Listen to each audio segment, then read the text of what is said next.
Assalamualaikum warahmatullahi wabarakatuh. Perkenalkan, nama saya Jaludin. Pada video kali ini kita akan membahas yaitu tentang model proses agile. Ada 3 topik yang akan dibahas dalam video materi kali ini. Yang pertama kita bahas terlebih dahulu prinsip dan juga karakteristik dari model proses agile. Lalu yang kedua adalah pembahasan tentang sebuah contoh metodologi yang termasuk dalam model proses agile, yaitu XP programming. Dan juga Scrum, dan topik pembahasan yang terakhir adalah aspek manusia di dalam rekayasa perangkat lunak. Nah, yang pertama itu apa itu agile ataupun apa itu agility. Agility dapat diartikan dengan kelincahan, kecepatan ataupun ketangkasan dalam konteks software engineering. Istilah agility ini tidak terlepas dari perubahan yang terjadi selama pengembangan software dilakukan, terutama perubahan pada kebutuhan ataupun requirement software engineer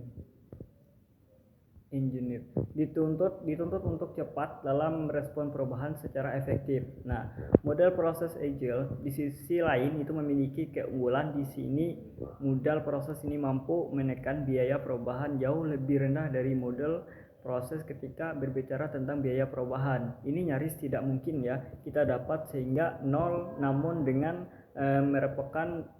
menerapkan proses agile ketika kita bisa itu menekannya mendekati cost ideal yang mungkin bisa dipenuhi oleh proses agile. Agile LNC mengidentifikasi 12 prinsip yang perlu diterapkan untuk mencapai agility dalam pengembangan perangkat lunak, yaitu prinsip-prinsip tersebut meliputi kepuasan pelanggan, menerima perubahan kebutuhan, dan juga pengiriman hasil yang berkelanjutan. Ada juga kerjasama antara pelaku bisnis dan pengembangan, dan juga ada pengembangan berfokus pada individu dengan motivasi tinggi. Komunikasi tatap muka, yaitu fokus pada software yang berfungsi. Dukungan terhadap pengembangan yang berkelanjutan, yaitu perhatian terhadap keunggulan teknikal dan perencanaan yang baik. Kesederhanaan dalam pekerjaan itu, arsitektur dan juga desain yang terbaik, serta evaluasi dan juga penyesuaian yang terus-menerus.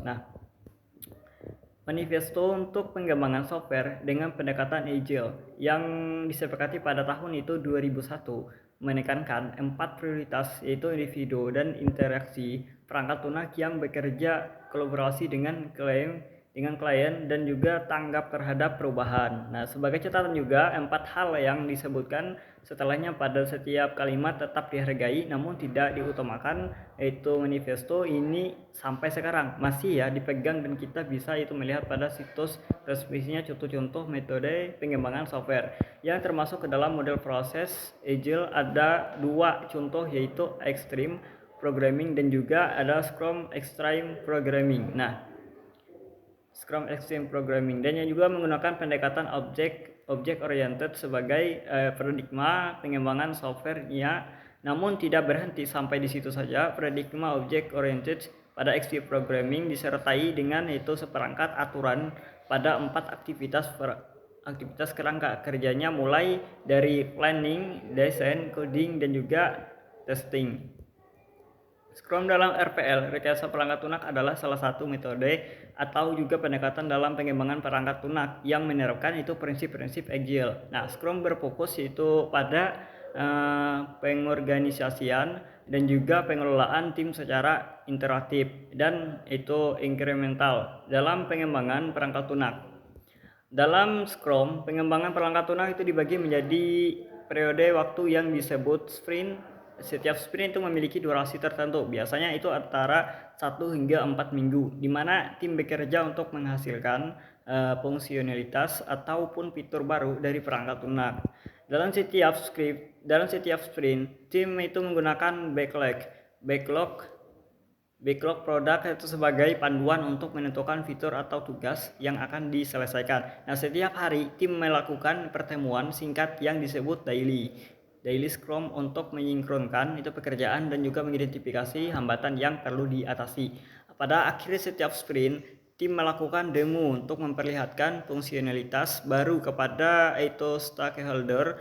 Selanjutnya tim melakukan adanya retrospective untuk mempelajari yaitu pelajaran dari sprint sebelumnya dan mengidentifikasi perbaikan yang dapat dilakukan dalam sprint berikutnya. Oke, membentuk sebuah tim software efektif adalah kunci keberhasilan dari pelaksanaan proyek tersebut. Sebuah tim pengembangan ataupun software tim yang efektif haruslah memiliki tujuan yang jelas. Apa tujuan softwarenya? Kapan software tersebut harus diselesai dan juga apa ukuran keberhasilannya. Itu semua harus dipahami oleh anggota tim. Selain itu juga tim software harus juga menanamkan rasa keterlibatan ataupun implement. Setiap anggota harus menyadari bahwa tugas pengembangan itu software tidak tergantung pada itu salah seorang saja, melainkan membutuhkan kerjasama dari setiap individu yang terlibat. Nah, ada 5 faktor yang menimbulkan racun dalam lingkungan tim. Pertama adalah suasana kerja yang hiruk pikuk, tidak teratur, sangat sibuk dan juga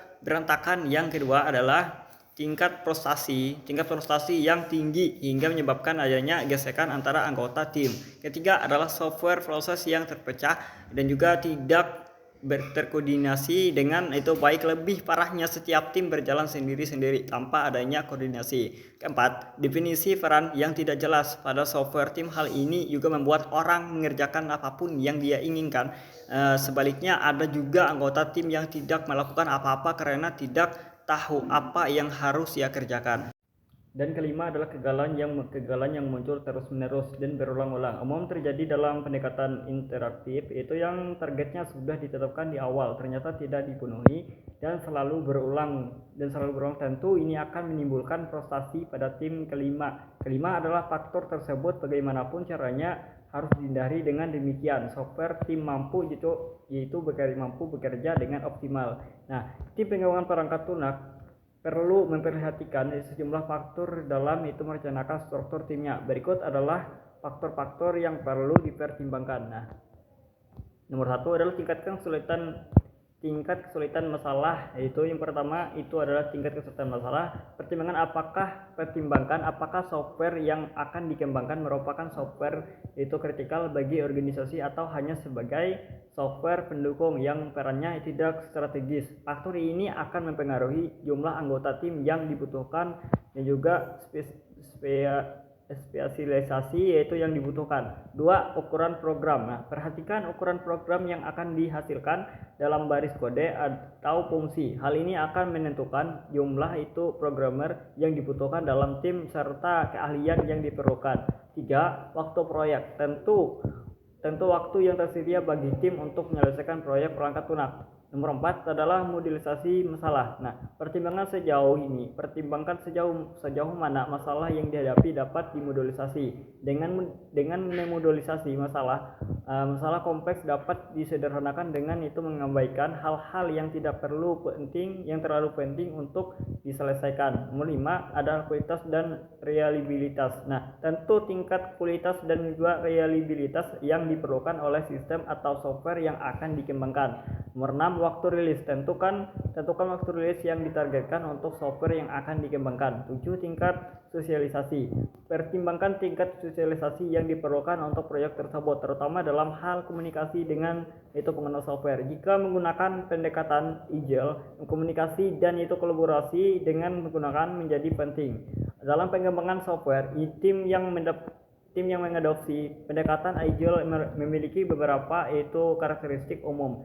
Mereka adalah tim yang kecil dengan motivasi yang tinggi, di mana kompetensi individu dan juga kemampuan kolaborasi kelompok menjadi penting. Tim agile memberikan kebebasan kepada anggota tim untuk mengatur diri mereka sendiri selama terlibat dalam proyek pengembangan perangkat lunak. Nah, tahap perencanaan sebaliknya dilakukan seminimal mungkin setelah persyaratan bisnis dan standar organisasi setelah teridentifikasi ataupun disepakati. Nah, dalam extreme programming yang dilakukan oleh tim, penting untuk menerapkan 5 nilai pondasinya. Ada komunikasi, ada kesederhanaan, ada umpan balik, ada keberanian dan rasa hormat. Nah, kerja dalam tim dengan komunikasi dan kerjasama antar anggota tim menjadi penting dalam perkembangan software. Nah, untuk memfasilitasi kolaborasi tim dapat menggunakan alat atau software. Ada sejumlah layanan atau tools yang dirancang khusus untuk kerja kolaboratif yang dikenal sebagai kolaboratif itu development improvement atau CDE. CDE menyediakan itu fitur-fitur seperti ruang penyimpanan untuk anggota tim menyimpan hasil pekerjaan mereka, kalender atau mengkoordinasikan itu pertemuan dan aktivitas proyek. Nah, template untuk dokumen hasil pekerjaan yang konsisten. Ada juga dukungan untuk melacak pekerjaan secara kuantitatif atau analisis komunikasi untuk melacak komunikasi di seluruh tim dan pengelompokan artefak untuk mengatur produk atau artefak proyek. Nah, contohnya adalah CDE yang populer termasuk IBM, Rational, ROS, dan Microsoft Azure DevOps. Kolaborasi antara anggota tim dari berbagai negara juga memungkinkan, namun tantangan dalam kolaborasi antar negara meliputi jarak, bahasa, dan perbedaan budaya. Namun perkembangan teknologi telah menghasilkan yaitu banyak alat yang membuat kolaborasi global menjadi lebih mudah dalam rangka menyelesaikan tugas pengembangan software. Penting bagi tim ya untuk mempertimbangkan faktor-faktor ini dan memanfaatkan alat dan praktik yang memungkinkan kolaborasi dan komunikasi yang efektif. Mungkin itu saja video yang dapat saya sampaikan. Terima kasih. Assalamualaikum warahmatullahi wabarakatuh.